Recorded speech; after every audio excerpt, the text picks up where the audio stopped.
John Casey coming up, talking Aussies in the NBA and WNBL. Big news in the NBL, Trevor Gleeson reveals his coaching future. And the NBA's finally kicked off. Wemby, the game changer. Who wins the East? Who wins the West? Let's play. This is the Basketball Show with Shane the Hammer Heel.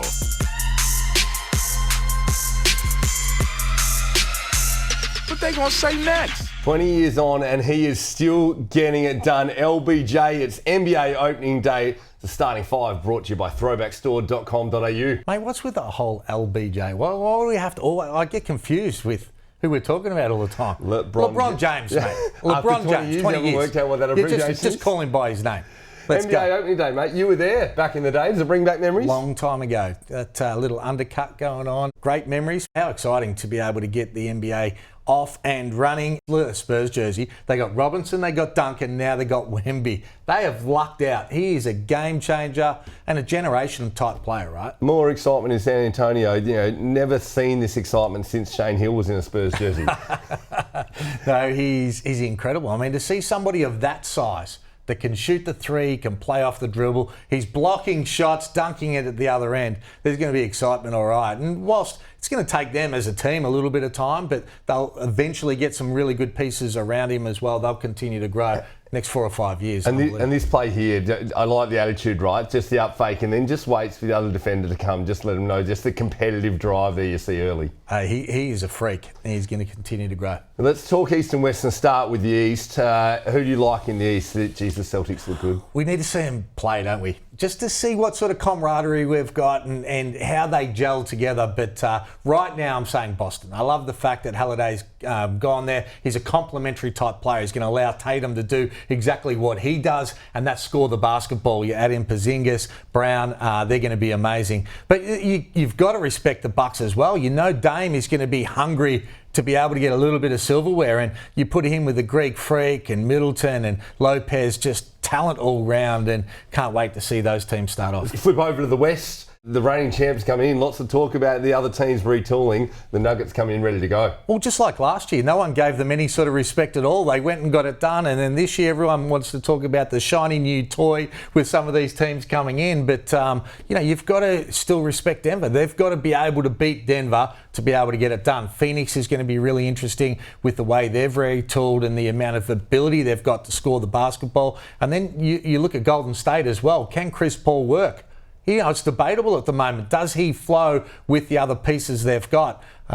Intriguing stuff, but I'm staying with Denver in the West right now. You mentioned Chris Paul, set the trend as a shorter point guard. In the NBL, we saw Giddy, LaMelo coming through a couple of seasons back. This year, it's all about the shorter point guard. Crawford, Jackson Cartwright in New Zealand getting it done. Mate, Chris Paul's not short compared to these guys. Chris Paul is a normal-sized point guard. What we're seeing here is undersized point guards, and what I think is going to happen with the success of these two guys is it's a monkey see, monkey do. Everyone wants to follow each other that has success. You're going to see more smaller guys come into the league, and we've seen some of the guys like Bobby Locke over the years that was absolutely unbelievable that can get it done. I think it's a revelation. I love seeing these guys come in and dominate. Well, it's the flip side compared to a few seasons ago when Bogut came in, Baines came back, and we needed a bigger centre to guard the big bodies. Now they need someone that can stay in front of these guards because no one can. Well, and they get in the seams. They've shown that they can score the basketball, but they get into the seams and create as well. They're a nightmare to defend. You look at Bryce Cotton, whilst he's not necessarily a point guard, it's that smaller, quicker guard that just makes things happen. There's a trend here. Going from NBL success to a team that's struggling to get it done. Big raps on the Hawks going in, but it's been tough so far. Mate, they were talking about making the top 4 and seriously challenging. They're clearly a bottom 2 team. Them and even though Adelaide got a good win on the weekend, still question marks about where they're at. But the Hawks, they're the bottom team in the league by far. I know it's a starting 5, but the 6-man's all important, and this one's enormous. The 10th Australian ever to win a WNBA championship. How about Kayla George getting it done and coming into the starting lineup to get it done for the Aces? How's that? She'd played limited minutes all year. They have a couple of starters out. She comes in, knocks down a couple of trifectas. We like that. And what an experience for her being able to win that championship on such a dominant team. So many big personalities and high-profile players as well. Well done. Code's #1 basketball writer, Matt Logue, joins us for the Logdown. You got news on multiple NBL championship winning coach Trevor Gleeson. Yeah, guys, had a great chat with Trevor the other day, and he's revealed that he's available to coach. So basically, his third year with the Raptors ended abruptly, and if he gets a new job anywhere in the world, whatever he earns from that will just come off what the Raptors will pay him for the remaining third year. His NBA is where he wants to be, but he said the best offer and hasn't ruled out the NBL. So it comes as there's a few coaches in the NBL under pressure. Well, it spells danger for NBL coaches because the clubs would actually have to pay out the current coach. So Trevor Gleeson would be able to take less in the first year, back end his deal where he ends up getting his average anyway, but at the back end, because he's getting paid by Toronto anyway. So you would think that teams are going to have to jump because he's one of the greatest coaches we've seen in NBL history. Available now, teams struggling, they've got to make a move. Well, I pose the question, who do you think of those three coaches, the Perth, Illawarra, Adelaide, who's under the most pressure?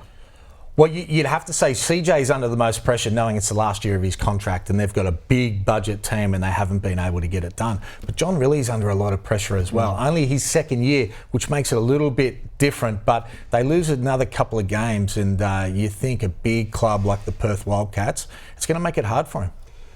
I do believe Trevor is living in Perth currently too. Talk to me, Tasmania Jack Jumpers up for sale. Yeah, the sale hasn't been done yet. My understanding is the league have got an offer there around the $8 million mark.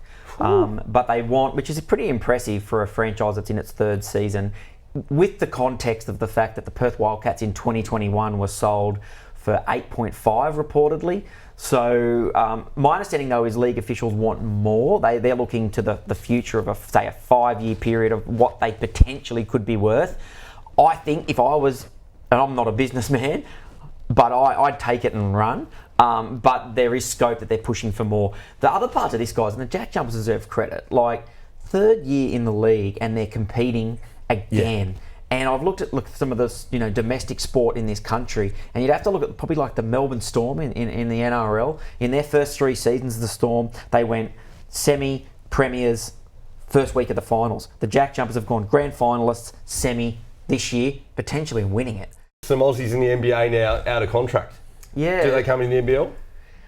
Look, I don't think Cooks does, for example. Obviously, Sydney, they'll express interest and say, mate, if you want to come back, we'll accommodate that. He's got a young daughter, so that could play a role. But I think if he doesn't get an NBA deal, my personal view is that Cooks goes EuroLeague. I think, well, the question is, why was he waived from the Wizards? And you'd like to think the shooting, free throw shooting, jump shot, etc., potentially plays a role. I think if he follows the lead of an Dante Exum, he can improve in Europe even more and come back.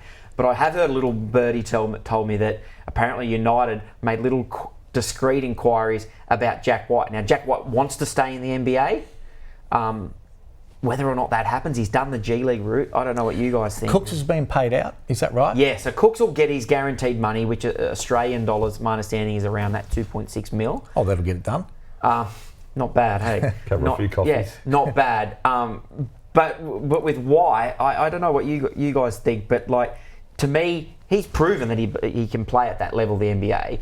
Whether or not he gets another NBA deal is another thing, but does he come back? And United, realistically, they can't. Wow. There's no doubt that both those guys can play in the NBA. It's just about getting in the right situation where a team really needs what they do. So sometimes the timing's not right, but I think Cooks needs to go to Europe. Try his hand at the EuroLeague. He's getting paid regardless, so he's fine financially with that side. Dip your toe in the water to experience a higher level of basketball, because that'd be a great challenge for him to see what his next move is from there.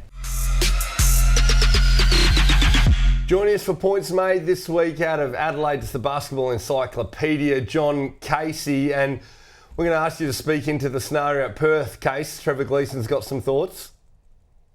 Yeah, well, I know Trevor's spoken about that, and having seen the Wildcats here against the Adelaide 36ers on the last weekend, I thought Bryce Cotton looked disengaged, and that was pre-game, it was during the game, it was post-game. I might be reading too much into it, I'm not sure, but I saw clips of the game and breaking it down, and he seemed to be standing a lot in the corner, which Trevor, and I think Hammer, you've spoken about as well. But when the play broke down, I didn't see him being proactive enough to get involved in the play. So I don't know whether that's through design from the coach, John Riley. But it's interesting to hear Bryce's comments this week that he thinks he needs to do more. It's not his teammates. He's taking the blame on himself, which you would expect someone of his calibre to do. Well, I think it's the system case. I think when you look at what Bryce has done in the past, particularly under Trevor Gleeson, they run the flex offense, but Trevor did a really good job of manipulating that offense to use Cotton's skills because he's so quick. When he goes and sets a screen for somebody else and then he gets another screen, you're using his pace and you're putting the defense in a predicament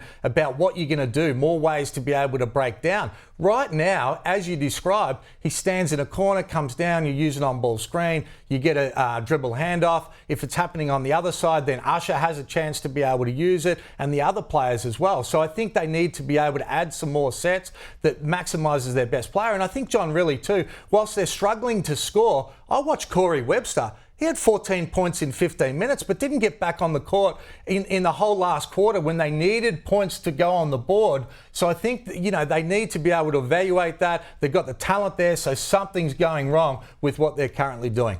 Yeah, I'm not sure they've got the talent there that they need, though, Hammer. Doolittle's been very underwhelming so far, finding it hard to get into the game. And there's certainly the balance I don't think is right, and they are missing a Mitch Norton, someone who can be that provider for Bryce Cotton and get it done a little bit more. I know Corey Webster and Ty Webster, great players, tend to be a little bit ISO themselves, and I don't know that the fit that they've got is great for Bryce as well, and they can't defend full stop. So big issues there in Perth, and they need to correct them very quickly. And I wonder if Christian Doolittle's position on the team is under threat and they're going to look elsewhere. Well, with a couple of these players coming out of the NBA, there's a fair bit of talent around if you're going to make a change, and you've got big pockets like the Perth Wildcats, and I don't disagree with Doolittle, that's for sure. Jumping from the NBL to the WNBL, Kayla George goes and wins a WNBA championship. She'll come back and play for the Sydney Flames. WNBL season is launched, the fixture is out. Well, who would have known that there was a launch yesterday? I mean, it's the best kept secret in Australian sport in my mind, and these women deserve more. Just like you look at the Matildas, with the success that they have, they make the top four. Well, our women have done that forever. And Basketball Australia need to take a good hard look at themselves. They ran the NBL and ran it into the ground. I think the great Andrew Gay said, we just need to turn it into a glorified Seabull now. That's the stage that they left it before Larry Kesselman came in and took it to a whole nother level. I've got personal experience with Basketball Australia, the unprofessional nature of which they operate. Matt Scriven, can't say a lot about that now, but will in the future. Case, it's a secret. There's a perfect opportunity at the moment for Basketball Australia and the WNBL, to certainly feed off the back of the success that we had of the Women's World Cup. And also, netball's going through enormous problems at the moment. So not wishing them any ill will, but it's an opportunity for basketball really to thrust themselves forward. So to hear that the launch was held and that didn't get much media traction is disappointing. And you're right with what Larry Kesselman's done. Not only has he done it with the NBL, but he has elevated the NBL 1 program around the country to a significant level. Well, it was my understanding that Larry's keen to be able to take over the WNBL under the right circumstances. And you would imagine that if he came in, expansion would be on the horizon. We wouldn't have 8 teams. We'd have a lot of teams involved, potentially NBL teams that have women's programs as well, like we did back in the day. Hoops highlights brought to you by Boost Mobile, the #1 in prepaid, and this guy's paid his dues. Chris Goulding knocking it down. Everyone else watching, Chris Goulding anticipating, and he goes bang. He's like, we've done this before. Jumping from the NBL to the Euro League, Darius Jones puts it up and throws it down, putting a lid on it, head height to the rim. If you don't mind getting the feed from Thompson. Whole lot of athleticism from the Euro League, but let's get back home because I saw a dunk on the weekend. Have a look at this from Galloway in traffic on someone's head. Getting it done. Jalen Galloway going all the way, renowned shot blocker in Marcus Lee. Low talk whether Galloway could play NBA. This is the athleticism you see there. Anthony Edwards parts the season, throws it down. Didn't get that space at the World Cup, but we'll see a whole lot of it this year from Edwards in the NBA. Excitement machine. And our #1 play, Obi, going up top and the breakaway through the legs, if you don't mind. That's not #1. He's on the break. He's alone. He's meant to do that. The Hoops highlights brought to you by Boost Mobile. Which one do you like best? Boost Mobile, number one in prepaid. It's great to be joined by Tom Hirsch here, talking all things SuperCoach. Hershey Bar, tell us, what are you going to do this week? Because you had a good win over Derek Rucker, but you're still about 1,000 points behind me, 1,000 spots behind me in the overall rank. What are your tips to make that one up this week? Yeah, better week. I'm a bit happier than I was this time last week, and I did a lot better than Mr. Hammer over there as well. So I told you I'd be coming for you, but it's going to take a bit of time. Look, this week, a lot more options. 6 teams on the double this week, which is a lot better than we had this time last week. And 3 of those teams actually have doubles in round 6 as well. So those are your priority teams, and those are Brisbane, Cairns, and New Zealand. If you're going to bring anyone in, it should probably be from one of those 3 teams to maximise the upcoming schedule.